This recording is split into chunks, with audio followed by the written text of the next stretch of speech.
de ir escalando dentro de las clases sociales. Sin embargo, me gustaría que empezáramos a ahondar en aspectos como que las cárceles actualmente en México se encuentran tan sobrepobladas que en ellas, más que gestarse centros de readaptación y rehabilitación social, se vienen a convertir en espacios de escuelas de delito, de delincuencia. Y todas esas condiciones nauseabundas que se producen dentro de las cárceles, porque vemos que cárceles que están para 800 personas terminan siendo para 6,000, 4,000 y te quedas, caray, en esas condiciones, ¿creen que van a producir una rehabilitación y una readaptación social? Es que, ¿sabes cuál es el problema? Que ni siquiera lo creen. Es lo que nos hacen creer, pero ellos están cumpliendo con sus objetivos.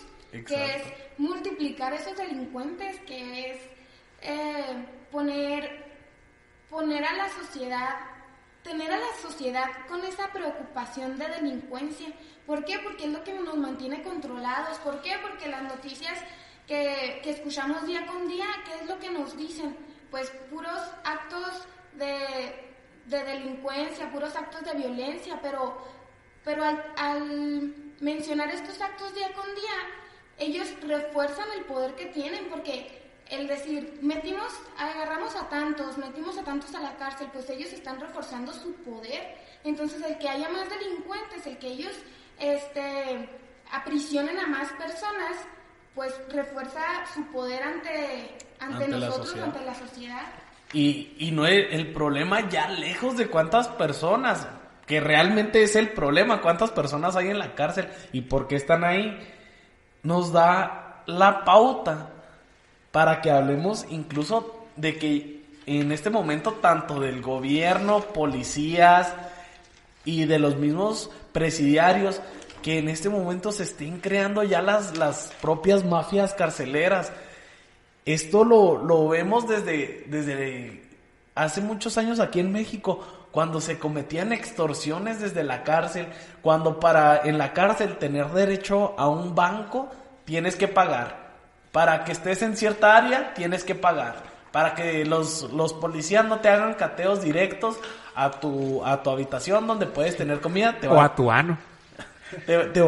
Vas a tener que pagar. Entonces, ¿hasta qué punto están siendo benéficas realmente las cárceles? Y lejos de lo que son, ¿qué es lo que deberían ser las cárceles? Y es que mucho tiene que ver con lo que dice Valeria, ¿no? O sea, ¿realmente una cárcel la hacemos para readaptar a un sujeto o la hacemos para demostrar las grandes cantidades de poder que sentimos poseer y llevar el Estado a una represión tan grande? Porque luego en la cárcel, o sea, en la cárcel sí hay muchas personas que han cometido un delito o que han ido en contra de los derechos de los demás, pero hacen falta muchísimas otras que han cometido esos mismos delitos, pero que por su estatus de poder no han acabado ahí. Y luego tenemos también a las personas que por haber defendido derechos también acaban ahí. Entonces no hay como un marco de referencia de poder decir, a la cárcel van los malos, a la cárcel van los que roban, a la cárcel van los que violan, a la cárcel van los que el poder quiere que vayan, y de la cárcel se salvan aquellos que tienen el poder, al menos momentáneamente. E incluso me llamaba la atención hace ya tiempo cuando leía del Palacio Negro de Lecumberri, cómo incluso diversos presidentes, ya más allá de su creación, cuando empiezan a usar el Palacio Negro como fuente para detener a aquellas personas opositoras al gobierno que en ese momento imperaba, yendo a esa cárcel en 4 ocasiones el gran personaje y artista mexicano David Alfaro Siqueiros, donde llegó a estar Juan Gabriel y donde llegó a crearse tal vez la mafia carcelera más grande en México o dentro de la historia de México, que fue la elaborada por el cubano, desconozco el nombre bien, pero se apellidaba Sicilia, personajazo también, que crea una de las redes de corrupción más grandes en México y con ayuda de policía, sociedad, de los mismos presidiarios, desde la cárcel empieza a crear lo que en aquel momento fue nuevo, túneles que llegaban desde la cárcel hasta puntos de la ciudad donde ya salían como un domingo por la mañana, que ya después eso lo replicaría nuestro último héroe narcotraficante mexicano, Joaquín Guzmán Loera. Tenemos yo creo que muy clara la idea de una cárcel física, porque las cárceles físicas pues nos aplastan, ¿no? O sea, son cárceles, como hemos dicho hasta ahorita, al menos para nosotros no están pensadas para ayudar a la sociedad, no están pensadas para transformarla. Yo creo que más bien es el hecho de incapacitar a las personas que representan un peligro para la sociedad, no solo para la sociedad, sino para las personas que controlan la sociedad, ¿no? Yo así lo definiría. Y esas son terribles, ¿no? O sea, jamás se va a hacer pequeño ni a demeritar el daño que crean este tipo de cárceles. Pero también tenemos otras cárceles que van más allá de la parte física y que son cárceles que son impuestas también, porque decía, no me acuerdo si era Bertolt Brecht, que el capitalismo es un caballero que no le gusta que lo llamen por su nombre. Y es así, o sea, no le gusta que le digan que él es, no le gusta que le digan que impone, no le gusta que digan que controla el poder, no le gusta que digan que es el que causa gran parte de los daños que suceden, ¿no? O sea, luego el mismo existencialismo y las dudas existenciales las podríamos ir a replantear desde una condición de conciencia en la que no nos sentimos nada porque nos han hecho sentir nada, o sea, no encontramos valor en las cosas porque nos han hecho sentir que las cosas no tienen valor. Y para esto me gustaría leerles la segunda parte del poema, en la que siento yo que podríamos relacionar bastante con este tipo de cárceles metafísicas que van más allá de lo que nos pueden cerrar en cuatro paredes, pero que se vuelve más dañino porque a pesar de que tuviéramos la posibilidad física de desplazarnos por un país, por un mundo, por un universo, aquellos que tengan nave espacial o que consuman alguna especie de droga, a pesar de todo esto, nos mantienen encerrados. Entonces les quiero leer la segunda parte. 2. Aquí no se pelea por un buey desmayado, sino por un caballo que ve pudrir sus crines y siente sus galopes debajo de los cascos pudrirse airadamente. Limpiad el salivazo que lleva en la mejilla y desencadenad el corazón del mundo y detened las fauces de las voraces cárceles donde el sol retrocede. La libertad se pudre desplumada en la lengua de quienes son sus siervos más que sus poseedores. Romped esas cadenas y las otras que escucho detrás de esos esclavos. Esos que solo buscan abandonar su cárcel, su rincón, su cadena, no la de los demás, y en cuanto lo consiguen, descienden pluma a pluma, enmohecen, se arrastran. Son los encadenados por siempre y desde siempre. Ser libre es una cosa que solo un hombre sabe. Un hombre y una mujer, y un queer también, todos ellos. Solo el hombre que advierto dentro de esa mazmorra, como si yo estuviera. Esta es mi parte favorita del poema, Espero que los haga llorar en estos 3 últimos versos. Cierra las puertas, echa la aldaba, carcelero, ata duro ese hombre, no le atarás el alma. Son muchas llaves, muchos cerrojos, injusticias, no le atarás el alma. Cadenas sí, cadenas de sangre necesita, hierros venenosos, cálidos, sanguíneos eslabones, nudos que no rechacen a los nudos siguientes humanamente atados. Un hombre aguarda dentro de un pozo sin remedio, tenso, conmocionado, con la oreja aplicada, porque un pueblo ha gritado libertad, vuela el cielo y las cárceles vuelan.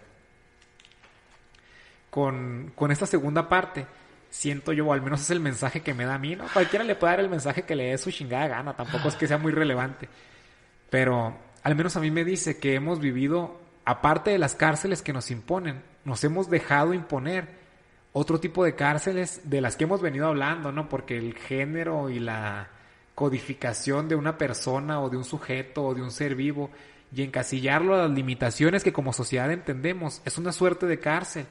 Encasillarnos en un rol patriarcal de la sociedad es otra forma de cárcel. Encarcelarnos en creer que tenemos que vivir como se nos dice que se vive es otra forma de cárcel. Creer que hay que estudiar lo que se dice que hay que estudiar, que luego de que estudiemos eso hay que dedicarse porque no hay más, es otra forma de cárcel porque nos alejan cada vez más de la libertad.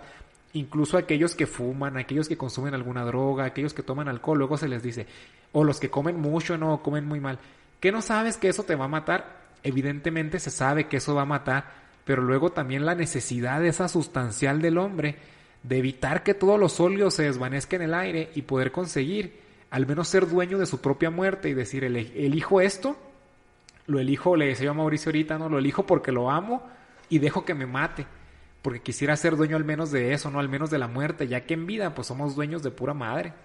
Pero ¿cómo puedes elegir eso en esta sociedad que se ha encargado de crear personas políticamente dóciles y tal vez económicamente rentables? Y no solo eso, sino que se ha encargado de romper, de que no haya esa construcción autocrítica. Entonces yo creo que eso es un factor muy importante, ¿no? El ser autocrítico, porque si no